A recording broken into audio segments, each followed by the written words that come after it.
तुम सभी का स्वागत है मेरे एक नए वीडियो में। तो मैं हूं यादव सेंसे। तुम लोग मुझे जानते ही होगे, अगर नहीं जानते हैं तो जान लो, मैं हूं यादव सेंसे। देखो, आज मैं एक नया मामला स्टार्ट करना चाहता हूं जिसका नाम है black Friday. I mean super hero black Friday. देखो, इस मानवा का जो विलन है ना, वो एक होमलैंडर है। आई मीन उसके जैसा ही है, बट ये उससे बहुत ज्यादा ही पावरफुल है। स्टोरी स्टार्ट होती है एक नरेशन के बारे में, सुपर हीरोज और उनके पावर्स के बारे में। इस दुनिया में सुपर हीरोज कुछ ज्यादा ही फेमस हैं, बट वो सिर्फ एग्जिस्ट करते हैं कॉमिक्स और मूवीज में। हम लोग की दुनिया में, इस दुनिया में लोग बहुत ज्यादा ही पागल है सुपर हीरो के मामले में। 515 बिलियन पीपल सुपर हीरो के बारे में पागल हैं, बट इन्हें भी पता है कि सुपर हीरोज एग्जिस्ट नहीं करते हैं। उसके बाद सीन डायरेक्टली कट होता है एक बच्चे से जो अपने डैड को बोल रहा था, डैड चलो चलते हैं सुपर हीरो की मूवी देखने। उसके बाद वो लोग वही बात कर रहे होते कि हाँ जाएंगे और खाने में क्या खाना है और किधर जाना है, फलाना ढिमकाना। तभी बच्चे को आसमान में कुछ दिखता है, एक इंसान जो हवा में उड़ रहा होता है। शुरू में तो इन लोगों को लगता है कि ये बस एक फिल्म की शूटिंग चल रही है और शायद से किसी हाईटेक प्रोडक्ट की वजह से ये हवा में उड़ पा रहा है। तभी इन्हीं के बीच में से एक बंदा बोलता है, नहीं ये शूटिंग नहीं चल रही है, ये एक लिटरल सुपर ह्यूमन है। वो बताता है कि नॉर्मल ह्यूमंस को इनके बारे में कुछ पता नहीं था, बट जो रूमर्स थे कि सुपर हीरो एग्जिस्ट करते हैं वो सच निकले। उसके बाद वो बंदा उस सुपर हीरो को बोलता है, क्या आप मेरे को अलग पोस्ट दिखा सकते हैं?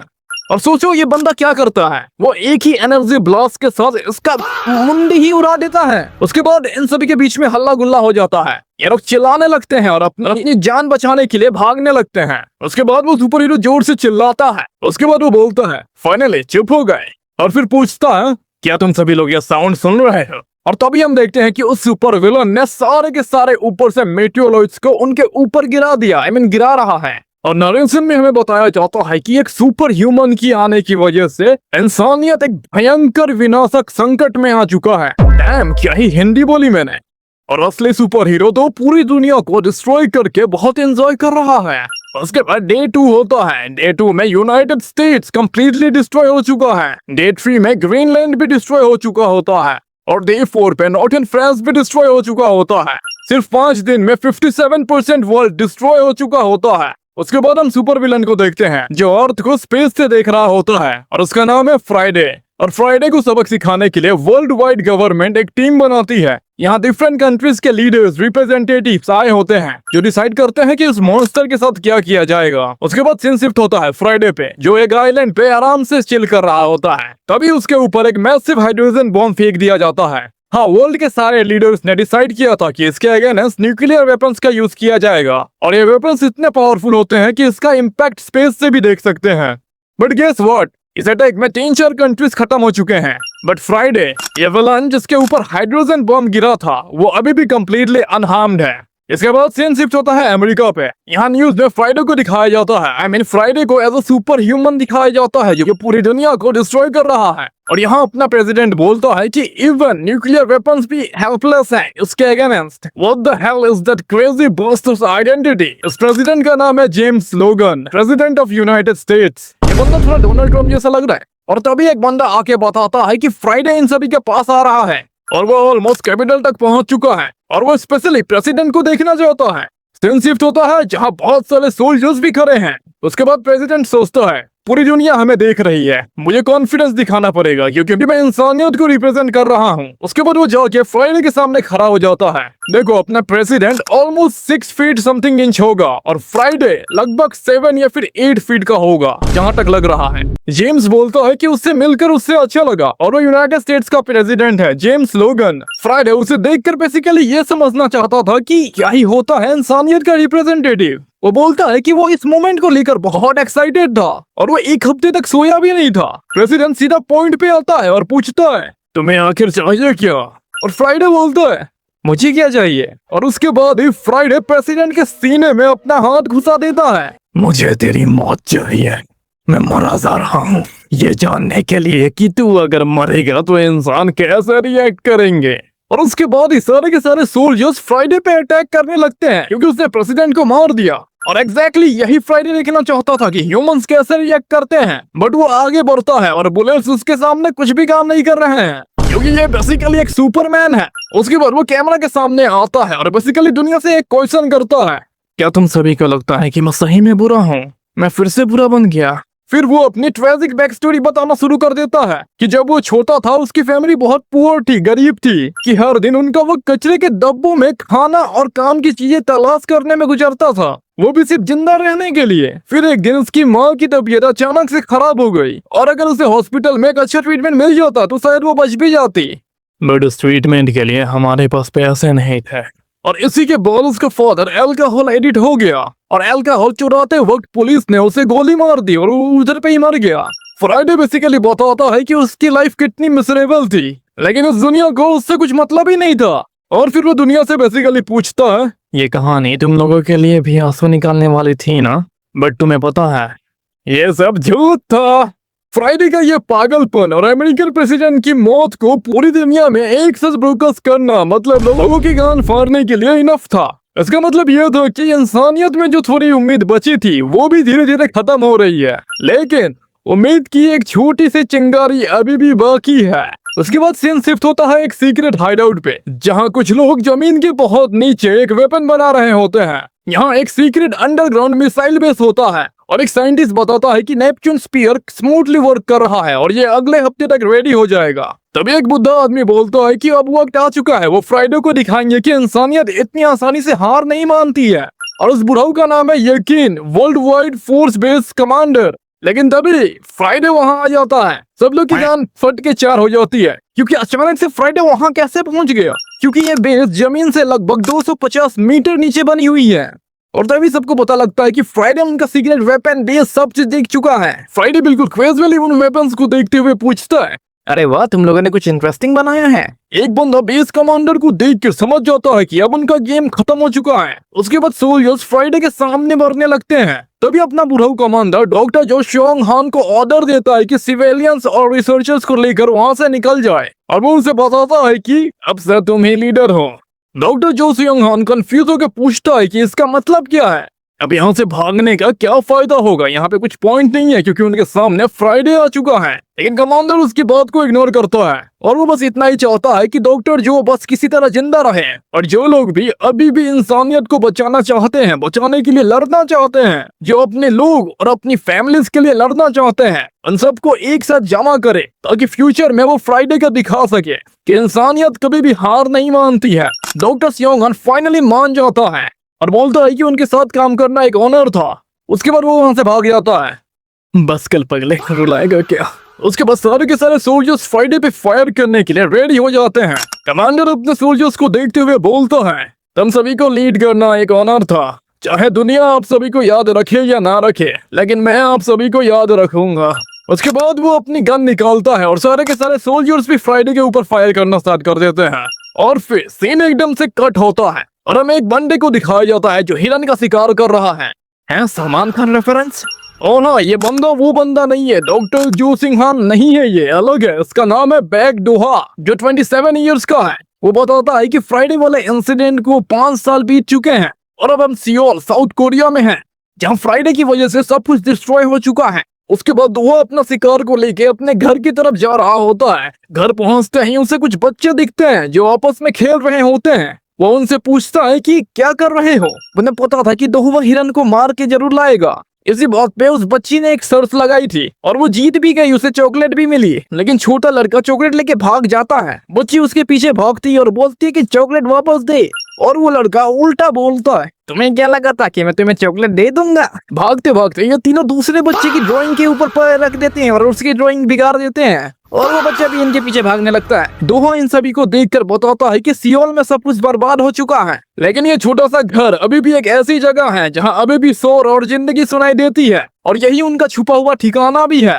उसके बाद ही फ्लैशबैक स्टार्ट होता है। दोहा बताता है कि इन बच्चों से मिले हुए लगभग 4-5 साल हो चुके हैं, 4 साल हो चुके हैं, और उस टाइम दोहा खुद एक सर्वाइवर था। ये बस यही सोच रहा था कि आज खाने के लिए क्या ही मिलेगा। वो एक स्टोर की तरफ जा रहा होता है, तभी उसे 2 लौंडे दिखते हैं जो स्टोर का दरवाजा तोड़ने की कोशिश कर रहे होते हैं। अपना दोहा को लगता है कि वो दोनों उधर पे काम करते हैं, तो वो उन दोनों को देखकर उससे खाना मांगता है। कुछ देर के लिए एकदम सन्नाटा हो जाता है, लेकिन तभी एक बंदा अचानक से उस पर अटैक कर देता है, लेकिन दोहा उसे एक ही पंच के साथ रोक देता है और एक काउंटर से उसे दूर फेंक देता है और वो अटैक उसके लीवर पे लगता है और बहुत जोरदार लगता है। वो बंदा दर्द से तड़पने लगता है जैसे कि किसी ने उसके लीवर पे हैमर से मार दिया हो। वो समझ जाता है कि ये कोई नॉर्मल बंदा नहीं है। तभी दूसरा बंदा दोहा पर टैकल करने के लिए चार्ज करता है और वो दोहा को पकड़ भी लेता है और नीचे गिराने की कोशिश करता है, लेकिन दोहा उसे भी आसानी से कंट्रोल कर लेता है। अगले ही मोमेंट में दोहा उस बड़े बंदे को अपनी बाहुओं में पकड़ लेता है और उस बड़े बंदे को चॉकआउट कर देता है और फिर दूसरे बंदे को बोलता है, भैया अपने साथ इसको भी ले जाओ।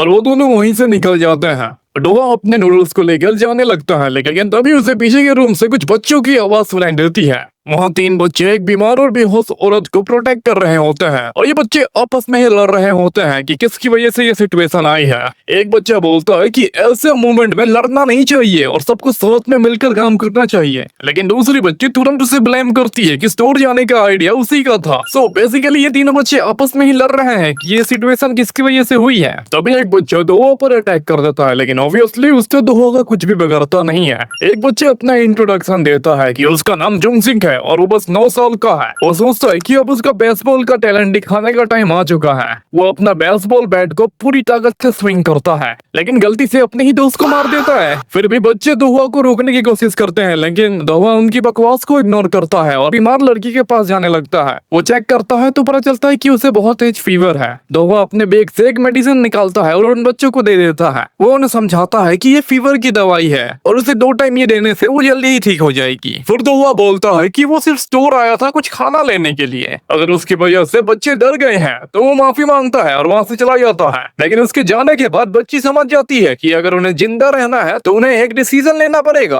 और फिर तीनों बच्चे दोहा का पीछा करने लगते हैं। दोहा नोटिस करता है और रुक जाता है। बच्ची तुरंत बोलती है कि वो दोहा का पीछा नहीं कर रहे हैं, बस कोइंसिडेंटली उनका रास्ता एक ही है। दोहा बोलता है कि उसने तो कुछ कहा ही नहीं। फिर दोहा जानबूझकर इधर उधर घूमने लगता है और बच्चे भी उसके साथ घूमने लगते हैं। तब दोहा समझ जाता है कि ये लोग उसके साथ जाना चाहते हैं। वो उनसे पूछता है कि अगर साथ आना है तो उसके साथ क्यों नहीं आ जाते हैं। बच्ची थोड़ी हैरान होकर पूछती है, सच में? और बस इसी मोमेंट के बाद ये चारों एक साथ रहना स्टार्ट कर देते हैं और वो बताता है कि वो धीरे धीरे एक फैमिली बन जाते हैं। उसके बाद हम प्रेजेंट में आते हैं जहाँ एक बैडी दोहा के गंदे कपड़े को देखकर बोलती है कि लगता है कि उसने बहुत मेहनत की है। दोहा अपना शिकार किया हुआ जानवर दिखाता है और वो बैडी बताती है कि उसने गर्म पानी कर दिया है उसके नहाने के लिए। वैसे ये लड़की वही लड़की है जो वो बच्चों के साथ थी। फिर बैडी दोहा से कहती है कि अपने कपड़े उतार दो। दोहा एकदम से शर्मा जाता है और उसकी तरफ देखता है, लेकिन वो तुरंत क्लियर करती है कि उसका मतलब सिर्फ गंदे कपड़ों से था। दोहा समझ जाता है कि उसने बात को गलत समझ लिया है और ऑकवर्डली अपने कपड़े को उतारता है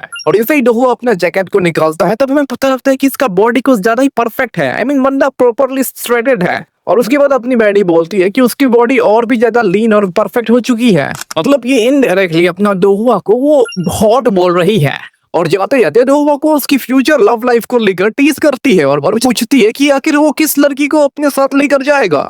तभी एक बच्चा दोहा के पास आता है और पूछता है, बड़े भैया मुझे भी फाइटिंग सिखा दो, लाइफ बहुत मुश्किल हो चुकी है।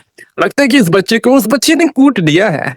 उसके बाद सीन शिफ्ट होता है। हम देखते हैं कि दोहा छत के ऊपर खड़ा है। तभी अपनी बेटी वहां पे आ जाती है और उसे गर्म चाय देती है। दोहा उसे ऑफ कोर्स थैंक यू बोलता है। अपनी बेटी सियोल के आसमान को देखकर बोलती है कि उसने कभी सोचा नहीं था कि सियोल में इतने सारे स्टार्स भी दिखते हैं। दोहा भी एग्री करता है और बोलता है कि सियोल में पहले लाइट्स कभी बंद ही नहीं होती थी, उसका मतलब है कि स्टार्स कभी गायब ही नहीं होते थे। फिर दोहा बताता है कि उनके पास अभी इनफ फूड है, लेकिन बाकी जरूरी चीजें ऑलमोस्ट खत्म हो चुकी है, इसलिए सामान लेने के लिए उन्हें एक बड़े मॉल में जाना पड़ेगा। लेकिन अपनी बेटी बोलती है कि वहां जाना डेंजरस भी हो सकता है कि वहां अभी भी बुरे लोग रहते हों। लेकिन दोहा बोलता है कि उनके आसपास अब कोई इंसान नहीं रहता है। उन्होंने पिछले 1 महीने से किसी भी इंसान को नहीं देखा है, ना ही किसी के फुटप्रिंट्स को देखा है। और सबसे जरूरी बात, अपना जुनसिक का बर्थडे भी आ रहा है, तो मैं बस इतना ही चाहता हूँ कि उसे कुछ अच्छा खाने के लिए मिले। तभी अपनी बेटी दोहा से पूछती है, हम सभी को तुम्हारे साथ रहना, क्या ये तुम्हारे ऊपर और भी पोंछ डालने जैसा नहीं है? तुम्हें बहुत मेहनत करनी पड़ती होगी ना हमारे लिए। दोहा कुछ टाइम के लिए रुक जाता है और फिर बोलता है कि नूना और ये बच्चे उसकी पहली रियल फैमिली है और उसके लिए इतना ही काफी है और उन्हें खुश करने के लिए वो कुछ भी कर सकता है। वैसे भी बहुत ज्यादा ठंड हो रही है, चलो जाके सो जाते हैं। लेकिन अपनी बेटी जाते जाते दोहुआ को टीज करते हुए पूछती है, अगर वो लोग फैमिली हैं तो इसका मतलब ये हुआ कि वो दोनों हस्बैंड वाइफ हुए। दोहुआ एकदम से ब्लश करते हुए रिपीट करता है, हस्बैंड एंड वाइफ। लड़की तुरंत बोलती है कि वो बस मजाक कर रही थी। दोहुआ उसे बोलता है, ऐसा मजाक कौन करता है? और जब लड़की उल्टा पूछती है क्या उसे ये मजाक पसंद नहीं आया, तो दोहुआ ऑकवर्ड होकर बोलता है, नहीं नहीं, ऐसा ऐसा कुछ भी नहीं है। और वैसे मैं बता दूं, ये लड़की और वो सब बच्चे एक दूसरे से रिलेटेड नहीं है, सब लोग अलग अलग फैमिली से हैं। और मुझे इस लड़की का नाम नहीं पता है, इसलिए मैं इसे बैडी लड़की ये सब बुला रहा हूँ। उसके बाद अगले दिन सब लोग मॉल की तरफ जरूरी चीजें लेने के लिए निकलते हैं। रास्ते में बच्चे स्नो के साथ खेलना स्टार्ट कर देते हैं और अपनी बैडी भी दोहुआ के ऊपर स्नोबॉल से मार देती है। और उसके बाद दोहुआ कुछ करने लगता है और हम देखते हैं कि दोहुआ एक बहुत बड़ा स्नोबॉल बच्चों के पीछे फेंक देता है और उसके बाद सब लोग मिलकर एक बड़ा स्नोमैन भी बनाते हैं। लेकिन जैसे ही वो लोग मॉल के पास पहुंचते हैं, दोहुआ का मूड एकदम से चेंज हो जाता है। वो आसपास के पैरों को देखता है और कुछ नोटिस करता है कि पैरों की टहनियां कुछ ज्यादा ही अजीब तरीके से टूटी हुई है। बच्चे दोहुआ को आगे आने के लिए बुला रहे होते हैं, लेकिन दोहुआ अभी भी उन्हीं पैरों को देखकर कुछ सोच रहा होता है। फिर वो अपना डाउट इग्नोर करता है और उनके पीछे चल पड़ता है। वो खुद को समझाता है कि शायद से ये तेज हवा की वजह से हुआ होगा। उसके बाद दोहुआ सबको एक एक विसल दे देता है और बताता है कि सब लोग दो दो की पेयर में रहेंगे। युनसिक और युनजे एक साथ रहेंगे और नूना और सुहा एक साथ रहेंगे। किसी को भी अपने पेयर से अलग नहीं होना है और ना ही दूसरे फ्लोर पे जाना है। और अगर कुछ प्रॉब्लम हो तो तुरंत ही विसल बजा देना। और हाँ, सबको 1 घंटे में वापस इसी जगह पे आना है। उसके बाद से नूना और सुहा पर शिफ्ट होता है, जहाँ पे वो लोग कपड़े देख रहे होते हैं। सुहा कुछ नूना जैसे कपड़े पहन के सामने आती है और अपनी बैडी उसे देखकर बोलती है कि वो मॉडल जैसी लग रही है, शायद से वो मॉडल भी बन सकती है। और फिर ये दोनों कपड़े देखने लगते हैं। फिर सीन युंगजे और युंगसिंग पर शिफ्ट होता है। दोनों खाने का सामान इकट्ठा कर रहे होते हैं, लेकिन युंगसिंग तो पूरा का पूरा बैग ही भर चुका है। युंजे उसे पूछता है कि और कितना लेने का प्लान है तेरा। युनसिक उल्टा पूछता है कि उसने लिया ही कितना है। युनजे उसके इतने सारे सामान को देखकर पूछता है क्या वो इतना सब उठा भी पाएगा। और ये बोलते ही युनसिक का बैलेंस बिगड़ने लगता है और वो गिरने वाला होता ही है और वो गिर भी जाता है, वो भी युनजे के ऊपर। अबे मैं तेरे को मार दूंगा। तभी युनसिक का फेवरेट चिप्स का पैकेट दूर स्लाइड होते हुए चला जाता है। युनसिक तुरंत उसके पीछे भागने लगता है और पैकेट उठाने वाला ही होता ही है, लेकिन तभी उसका नजर एक गेम सेंटर पे पड़ता है। युंगजे पैकेट के अंदर से आवाज देता है, लेकिन जब वो बाहर निकलता है तो वो देखता है कि युंगसिक यहाँ पे है ही नहीं। उसके बाद सीन दोहुआ पे शिफ्ट होता है, जो मॉल का तलाशी ले रहा होता है। वो देखता है कि यहाँ के लोगों के आने जाने का ज्यादा निशान नहीं है। पहले उसे लगता था कि शायद वो टूटी हुई टहनियां और बाकी चीजें हवा की वजह से हुई होगी, लेकिन वो नोटिस करता है कि इतने बड़े मॉल में अभी भी बहुत सारी चीजें हैं, सामान पड़े हुए हैं, मतलब यहाँ लोग जरूर आए थे।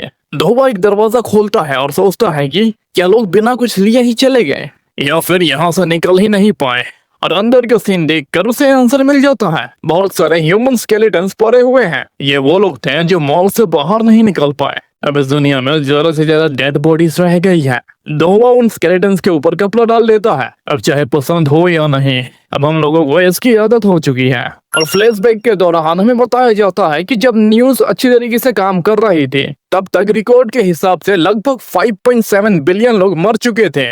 पूरी दुनिया ने फ्राइडे के अगेंस्ट लड़ने में काउंटलेस मंथ्स लगा दिए, लेकिन उसके बाद भी दुनिया अपनी एंड की तरफ ही जा रही थी। सियोल के लोग फ्राइडे के अटैक से डरकर कंट्री के अलग अलग पार्ट में चले गए, लेकिन अजीब बात यही थी, सियोल को सबसे कम डैमेज मिला था। और सबसे बड़ा सवाल अभी भी वही है, फ्राइडे कहाँ है और वो अभी क्या कर रहा है। तब दोहुआ देखता है कि 1 घंटा ऑलमोस्ट पूरा होने वाला है। सबको वापस उसकी जगह पे मिलने का टाइम आ चुका है। नूना और सुहा पहले ही वहाँ पे आ चुके हैं। दोहुआ उस बच्ची से पूछता है कि क्या क्या पसंद आए। वो बच्ची बोलती है कि ये सब एक सीक्रेट है, लेकिन दोहुआ नोटिस करता है कि युनजे और युनसिक अभी तक वापस नहीं आए हैं। वो यूनी से पूछता है और वो भी बताती है कि दोनों अभी तक नहीं आए हैं। वैसे मैंने इसको यूनी इसीलिए कहा क्योंकि इस बच्ची ने उस टाइम इसको यूनी बोला था, तुम लोग ये देख सकते हो। सुहा कैजुअली बोलती है कि वो दोनों शायद स्नैक्स को लेकर झगड़ा कर रहे होंगे। तभी पीछे से यूजे आ जाता है और बोलता है कि वो दोनों इडियट्स नहीं है। सुहा उसकी शक्ल देखकर हैरान हो जाती है और पूछती है कि उसका ठोबरा को क्या हो गया। दोहुआ तुरंत युनजे से पूछता है युनसिक कहाँ है। युनजे भी कंफ्यूज हो जाता है और बोलता है कि उसे लगा था कि युनसिक यहाँ पे पहले ही आ गया होगा।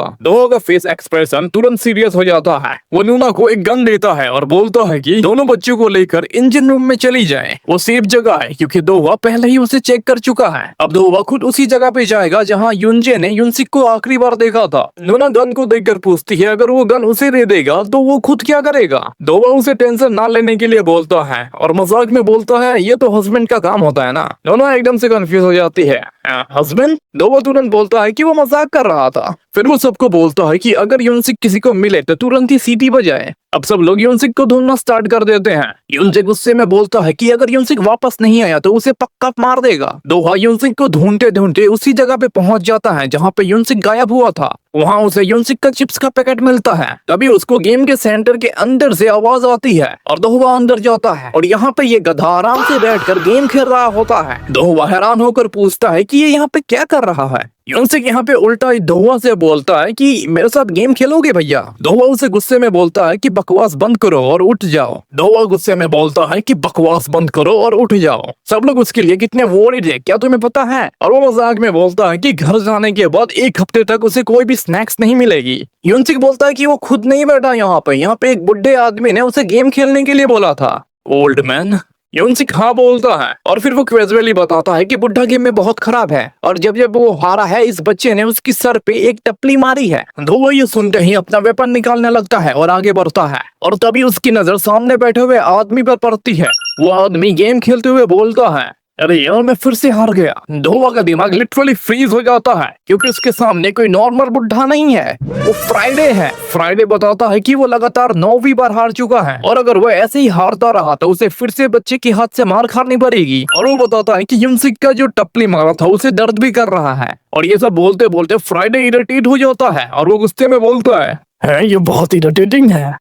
उसके बाद एक सीन शिफ्ट होता है जहाँ पे दोहा सबको बोल रहा होता है कि हमें यहाँ से निकलना होगा क्योंकि अब रुकने का टाइम नहीं है। लोला कंफ्यूज होकर पूछती है कि अचानक से सब कुछ छोड़ने की बात कहाँ से आ गई, क्या उसे कुछ बाहर गड़बड़ लग रहा है।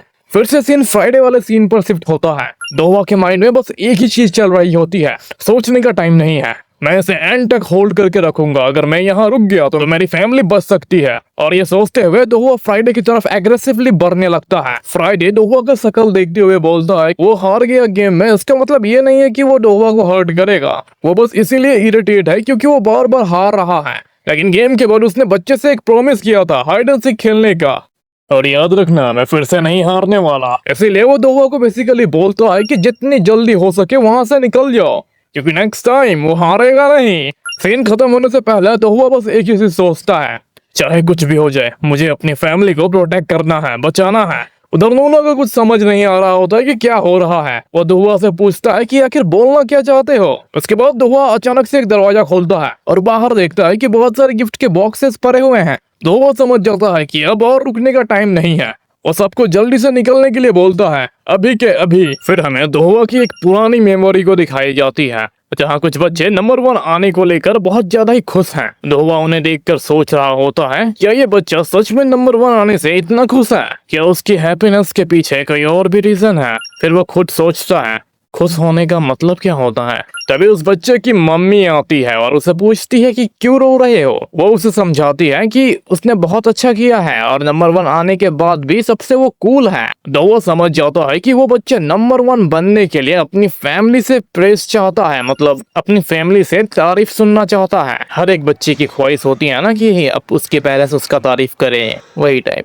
और दोहा के लिए यही चीज सबसे अजीब थी क्योंकि उसके पास कभी खुद का फैमिली ही नहीं था। उसके बाद हम प्रेजेंट में वापस आते हैं जहां दोहा और उसकी फैमिली बर्फ में आगे बढ़ रहे होते हैं। नोना पूछती है कि उन्हें और कितना चलना पड़ेगा। दोहा बताता है कि अंधेरा होने लगा है और पहले से ज्यादा स्नो गिर रही है। और नोना से बोलता है कि हान रिवर क्रॉस करने के बाद ज्यादा टेंशन उन्हें लेने की जरूरत नहीं है, अगर कोई खाली घर मिल गया तो वो तुरंत उसमें चले जाएंगे। तभी सुबह बहुत सारे स्नोमैन्स को देखकर एक्साइटेड हो जाती है, लेकिन दोहा नोटिस करता है कि उन स्नोमैन्स में एक्चुअली इंसान है जिसे स्नो से कम्प्लीटली कवर कर दिया है। लेकिन उसके फेस से क्लियरली पता चल रहा होता है कि सिचुएशन नॉर्मल नहीं है। सुबह थक कर पूछती है कि उन्हें और कितना टाइम लगेगा, कब पहुंचेंगे वो लोग, क्योंकि वो बहुत थक चुकी है। नूना भी दोहा से पूछती है कि और कितना चलना पड़ेगा, बच्चे ऑलमोस्ट अपनी लिमिट तक पहुंच चुके हैं और साथ में वो भी। दोहा बस उन्हें बोलता है कि थोड़ा और होल्ड ऑन करो, उसके बाद वो जल्दी पहुंच जाएंगे। लेकिन अंदर से दोहा भी खुद ही सोच रहा होता है, मुझे लिटरली खुद ही नहीं पता है कि हम कब पहुंचेंगे। और तब तक वेदर और भी खराब हो चुका होता है। व्हाइट आउट फेनोमेना स्टार्ट हो जाता है मतलब वेदर इतना खराब हो जाता है कि स्नोफॉल की वजह से विजिबिलिटी ऑलमोस्ट खत्म हो जाती है। दोवा नोटिस करता है कि कुछ टाइम से वेदर एक्सट्रीमली चेंज हो रही है। कोरिया में इतनी स्नोफॉल गिर रही है जैसे कि साइबेरिया में होती है। सब लोग थक चुके होते हैं, स्पेशली सुहा जो ऑलमोस्ट चलने की कंडीशन में नहीं होती है। दोवा सोच रहा होता है कि अब एग्जैक्टली करना क्या है, वो करेगा क्या। तभी एक मिडिल एज आदमी उसके पास आता है और बोलता है कि अगर यहाँ मरना नहीं है तो उसके साथ चलो। वो उन्हें एक अपार्टमेंट बिल्डिंग में ले जाता है। वहाँ वो सबको रेस्ट करने के लिए जगह देता है और बताता है कि हॉट वाटर लिमिटेड है, इसीलिए ज्यादा शावर मत लेना। दोवा सुहा को बेड पर रेस्ट करने के लिए दे देता है। फिर वो आदमी उन्हें वार्न करता है कि इतनी स्नो के बीच बाहर जाना सेफ नहीं है। दोवा उसे थैंक यू बोलता है और मन में बोलता है कि क्या ये इंसान एक अच्छा इंसान है। हाँ, जो भी हो, कम से कम इसने हमें तो बचाया ना। उसे लगता है कि इतनी डेंजरस सिचुएशन में उन्होंने किसी तरह एक सेफ जगह ढूंढ ली। तभी नूना आकर पूछती है क्या वो रूम यूज कर सकती है। नूना दुआ से बोलती है कि सबसे पहले उसे जाकर नहा लेना चाहिए क्योंकि उसने आज सबसे ज्यादा काम किया है। दुआ के दिमाग में अभी भी गिल्ट आ रहा होता है। वो बोलता है कि एक्चुअली उसे खुद पता नहीं था कि वो लोग कब पहुंचेंगे, लेकिन फिर भी उसने सबको थोड़ा और होल्ड करने के लिए बोला था। और अगर उसकी वजह से सबकी जान डेंजर में आ गई थी तो वो खुद को माफ नहीं कर पाता। लेकिन नून उसे समझाती है कि हाँ, सब लोग डेंजर में आ गए थे, लेकिन दुआ ने हर एक सिचुएशन में सबसे पहले उनके बारे में सोचा है क्योंकि आखिर में हम सब एक फैमिली है। उसके बाद नूना दुआ के फोरहेड को देखकर बोलती है कि उसके बाल पीछे होने पर ज्यादा अच्छे लगते हैं। दुआ भी नूना को देखकर बोलता है कि उसके भी बाल खुले होने पर ज्यादा अच्छे लगते हैं। फिर सीन शिफ्ट होता है मिडिल एज आदमी पर। वो अकेला अपनी फैमिली के फोटो देख रहा होता है और रो रहा होता है। उसकी आंखों से क्लियरली पता चल रहा होता है कि वो अपनी फैमिली को बहुत ज्यादा ही मिस कर रहा होता है। और वो बोलता है, आखिर कहाँ गए तुम सब। और दुआ नहा के आ चुका होता है। वो नूना को बोलता है कि जाके नहा लो। नूना और सुहा दोनों साथ में चले जाते हैं नहाने। यार दुआ अपने बैग से कुछ निकाल रहा होता है और बताता है कि उन लोगों ने हान रिवर को क्रॉस कर लिया है, लेकिन अभी भी इस जगह के बारे में इंफॉर्मेशन कम है। इसीलिए फिलहाल सबसे इम्पोर्टेंट ये है कि फ्राइडे से जितना हो सके उतना दूर रहना, इवन अगर हमें उसके लिए 7 समुंदर भी पार क्यों ना करना पड़े। और जोनसिक सोचो क्या करता है, वो उसे पोटैटो खाने के लिए देता है, भाई खाओगे। और दुआ उसे फ्राइडे के बारे में पूछता है, क्या तुमने उससे कुछ और भी बात की थी। पीछे देखो कौन है, फ्राइडे है, वो देख रहा है। जोनसिक बताता है कि बस उन लोगों ने गेम खेला था। दुआ तुरंत पूछता है किस टाइप का गेम। और तभी दुआ नोटिस करता है कि खिड़की के बाहर फ्राइडे खड़ा है और उन्हें देख रहा है। जोनसिक उसे देख कर बोलता है, अरे ये तो वही बुड्ढा है जो गेम बहुत बेकार खेलता है। फ्राइडे अपनी बस एक उंगली से उस जगह को डिस्ट्रॉय करने वाला होता है। दुआ तुरंत जोनसिक को बोलता है भागने के लिए और अगले ही पल एक मैसिव ब्लास्ट। दुआ ब्लास्ट की वजह से हवा में उड़ने लगता है। जब वो साइड में देखता है तो फ्राइडे हवा में फ्लोट कर रहा होता है और जोनसिक नीचे गिरने वाला होता है बिल्डिंग से। और नूना और बाकी बच्चे उसे बचाने की कोशिश कर रहे होते हैं। उस मोमेंट में दुआ के दिमाग में सब कुछ फ्लैश होने लगता है कि कैसे वो बच्चों से मिला था, कैसे उनकी फैमिली बनी और उनके साथ बिताए हुए सारे के सारे मोमेंट। लेकिन फ्राइडे उसे सोचने का टाइम भी नहीं देता है और उनके ऊपर एक और ब्लास्ट मार देता है। दुआ के दिमाग में बस एक ही चीज चल रहा होता है, मुझे उन्हें बचाना होगा, मुझे किसी तरह फिर से उठना होगा, उन्हें बचाना होगा। उसके बाद दुआ को अपनी फैमिली के बारे में एक अजीब सा विजन आता है जहाँ पे वो लोग बोल रहे होते हैं, मुझे मरना नहीं है, मुझे बचा लो ऊपर, तुमने तो बोला था कि हम फैमिली है ना।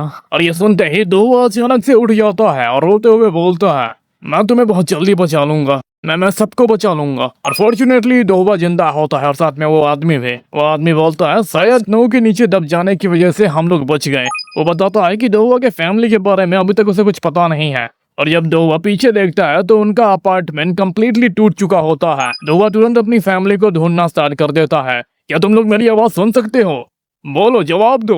वो अपने हाथों से मलबे को एग्रेसिवली हटा रहा होता है, इतना एग्रेसिवली कि उसके हाथों से खून तक निकलने लगती है। मिडिल एज आदमी उसे रोकने की कोशिश करता है। वो बोलता है कि उसने हर जगह देख लिया है और दुआ को अपनी कंडीशन भी देखनी चाहिए, वो बहुत बुरी हालत में है।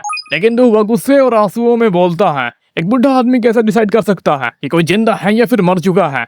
वो डेफिनेटली जिंदा है, मेरी फैमिली डेफिनेटली जिंदा है। फिर मिडिल एज आदमी पूछता है, अगर तुम्हारी फैमिली मर गई हो तो क्या तुम भी मरने का प्लान बना रहे हो। दुआ का पेशेंट कंप्लीटली टूट जाता है, तो मैं क्या करूं, फैमिली के बिना इस दुनिया का वैल्यू ही क्या है। मेरे लिए मेरी फैमिली पहले है, मेरी फैमिली, मेरी रियल फैमिली। वो गुस्से में भी होता है और रो भी रहा होता है। बेसिकली उस मोमेंट पर दुआ अपना कंट्रोल लूज कर चुका होता है। वो लोग जिंदा है। तभी एक ट्रैक सूट पहना हुआ आदमी आता है। उसने फ्राइडे को वहां आते हुए देखा था और उसके बाद क्या हुआ वो भी देखा था। दुआ उसकी तरफ लखराते हुए जाता है और पूछता है, क्या मेरी फैमिली सच में जिंदा है।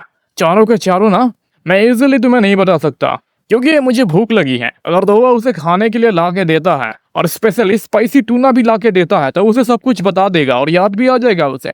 मिडिल एज आदमी तुरंत समझ जाता है कि ये सारा झूठ बोल रहा है। झूठ मत बोलो, तुम्हें लगता है कि मुझे पता नहीं चलेगा, धुआं से झूठ बोल रहे हो।